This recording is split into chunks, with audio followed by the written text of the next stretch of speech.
సంగారెడ్డి జిల్లా గడ్డిపోతారం పారిశ్రామిక వాడలో అగ్ని ప్రమాదం జరిగింది. హెటిరో పరిశ్రమలో భారీగా మంటలు ఎగిసిపడుతున్నాయి. పొగ మొత్తం కమ్మేసింది. దీంతో ఊపిరాడక కార్మికులు, స్థానికులు ఇబ్బందులు పడుతున్నారు. ఫైర్ ఇంజన్లు ఘటనా స్థలానికి చేరుకున్నాయి. మంటల్ని అదుపులోకి తెచ్చే ప్రయత్నాలు చేస్తున్నారు.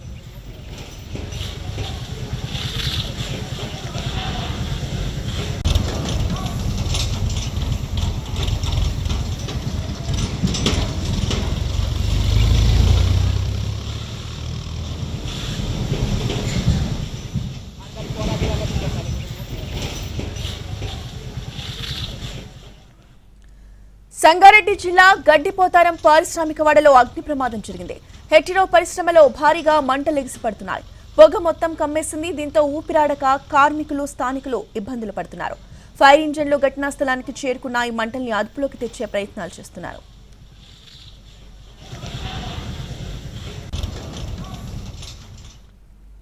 ఈ అగ్ని ప్రమాదానికి సంబంధించిన అప్డేట్స్ మా ప్రతినిధి శ్రీనివాస్ అందిస్తారు.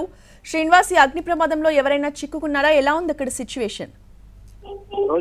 ఈ రోజు సాయంత్రం ఒక్కసారిగా కూడా జిన్నారం మండలం గడ్డపోతారం పారిశ్రామికలో హెటిరో పరిశ్రమలో ఒక్కసారిగా మంటలు చెలరేగాయి. అకస్మాత్తుగా మంటలు చెలరేగడంతో భారీ ఎత్తున మంటలు ఎక్కిపడ్డాయి. దీంతో ఆ మంటలకు వచ్చినటువంటి పొగ కూడా దట్టంగా అలుముకుంది. అయితే ఈ హెటిరో ల్యాబ్ పరిశ్రమలోని ఈటీపీ సెక్షన్ లో సాల్వెంట్ రికవరీ చేస్తుండగా, సాల్వెంట్ అనే ఒక కెమికల్ రికవరీ చేస్తుండగా ఈ పరిశ్రమ ఈ ప్రమాదం సంభవించినట్టయితే తెలుస్తుంది. ప్రస్తుతం అయితే ఇంకా దీనిపైన అంటే పరిశ్రమలో ఎవరైనా కార్మికులు చిక్కుకున్నారా ఏంటిదనేది ఇంకా క్లారిటీ రావాల్సి ఉంది. కాసేపటి క్రితమే అక్కడ ఫైర్ ఇంజన్లు చేరుకొని మంటలను అదుపు చేసే ప్రయత్నం అయితే చేస్తున్నాయి. గత కొన్ని రోజులుగా కూడా సంగారెడ్డి జిల్లాలో అంటే అతిపెద్ద పారిశ్రామిక వాడ పటాన్చేరులోనే ఉంటుంది. గత కొన్ని రోజులుగా కూడా తరచూ అగ్ని ప్రమాదాలు జరుగుతున్నాయి. అయితే ఇటు అధికారులు కావచ్చు, అదేవిధంగా పరిశ్రమ యాజమాన్యం మాత్రం అంటే ఎటువంటి చర్యలు తీసుకోవడం లేదు. ఇటు అగ్ని ప్రమాద నివారణకు తరచుగా అంటే ఏమైనా అగ్ని ప్రమాదాలు సంభవించినప్పుడు తప్ప దానికి ముందు మాత్రం చర్యలు అయితే తీసుకోలేదన్న విమర్శలు అయితే వస్తున్నాయి. ప్రస్తుతం అయితే అక్కడ